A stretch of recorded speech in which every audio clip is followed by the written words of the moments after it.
सरकार आएंगी जाएंगी, पार्टियां बनेंगी बिगड़ेंगी, लेकिन ये देश रहना चाहिए। सरकारें आएंगी जाएंगी, पार्टियां बनेंगी बिगड़ेंगी, पर ये देश रहना चाहिए। भारत के पूर्व प्रधानमंत्री अटल बिहारी वाजपेयी जी ने ये लाइन बोली थी। अब उनकी बायोपिक फिल्म आई है मैं अटल। थिएटर से निकलकर मूवी का रिव्यू लेकर आली ले आ रही आपकी रूपाली आली। जब से मैं अटल हूँ का ट्रेलर आया था, तब से लोगों का इंतजार था पंकज त्रिपाठी को अटल जी के रूप में देखने का। और अटल जी एक बहुत ही बड़ी पर्सनालिटी थे, तो पंकज त्रिपाठी ने इस किरदार को किस तरीके से निभाया है, ये भी देखना था लोगों को। तो फिल्म शुरू होती है कारगिल में पाकिस्तान की घुसपैठ से, जिसमें अटल जी होते हैं भारत के प्रधानमंत्री। और फिर फिल्म की कहानी आजादी से पहले की होती है। बचपन दिखाया जाता है अटल जी को, और फिर बड़े होते हैं अटल जी, और उसके बाद किस तरीके से वो आरएसएस से इन्फ्लुएंस थे।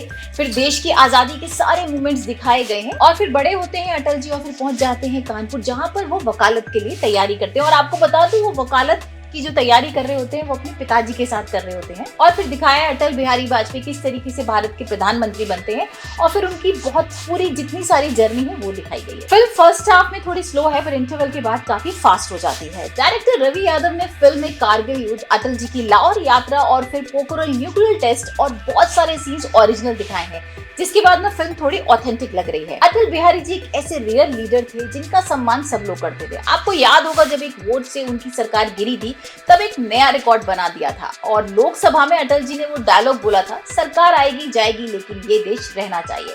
और आज भी वो डायलॉग ना बहुत ज्यादा फेमस है। फिल्म में कई जगह आप भूल जाएंगे कि ये पंकज त्रिपाठी नहीं बल्कि असली में अटल जी हैं। और जिस तरीके से ना अटल जी बोलते थे, जिस तरीके से वो पॉज लेते थे, पंकज त्रिपाठी ने बिल्कुल सही तरीके से वो पोर्ट्रे किया है। अटल जी एक ग्रेट पर्सनालिटी थे। अपनी लाइफ में उन्होंने बहुत कुछ किया था, बहुत बड़े बड़े इवेंट्स भी किए थे, पर मूवी में ना उतनी डेप्थ से नहीं दिखाया गया है, नॉर्मल सीन्स की तरह दिखाया है। मेरे हिसाब से ना अगर अटल जी की वेब सीरीज बनी होती तो बहुत सारे सीन्स बहुत अच्छी तरीके से दिखाए जाते। इस फिल्म में दिखाया है अटल जी के लिए जिंदगी और देश के क्या मायने थे, कैसे वो कविताओं के माध्यम से अपने मन की बात सब लोगों तक पहुंचाते थे।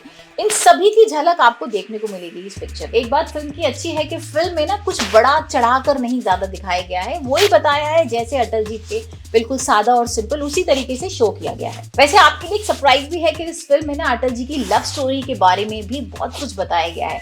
वैसे आपको यकीन नहीं हो रहा ना, तो ये तो आपको फिल्म देखने के बाद ही पता लगेगा। अटल जी सिर्फ एक प्रधानमंत्री राजनेता नहीं, उसके साथ साथ एक कवि, पत्रकार और जेंटलमैन भी। तो अगर आप पंकज त्रिपाठी के फैन हो तो आपको जरूर देखनी चाहिए मैं अटल हूँ। और अगले हफ्ते फाइटर भी रिलीज हो रही है, तो आप उससे पहले ही मैं अटल हूँ देख लीजिए। वैसे अगर आपने देखी है तो मुझे कमेंट से बताइए कि आपको मूवी कैसी लगी। Do like and share this video with your friends and subscribe for more reviews like this.